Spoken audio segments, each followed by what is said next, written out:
3 দিন না খেয়ে থাকুন, সমাজ আপনাকে দেখবে না। একদিন অন্যায় করেন, সমাজ আপনাকে নিয়ে বিচার বসাবে।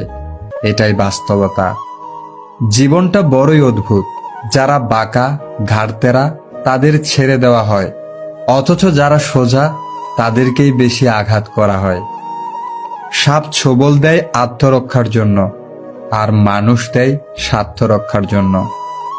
ক্ষমতা এবং শক্তি চিরকাল থাকে না, তাই আমাদের সকলের উচিত ক্ষমতার অপব্যবহার থেকে বিরত থাকা। শোনা সব কথা বিশ্বাস করো না। একটা গল্পের 3টা দিক থাকে, তোমার দিক, তাদের, আর যা সত্য।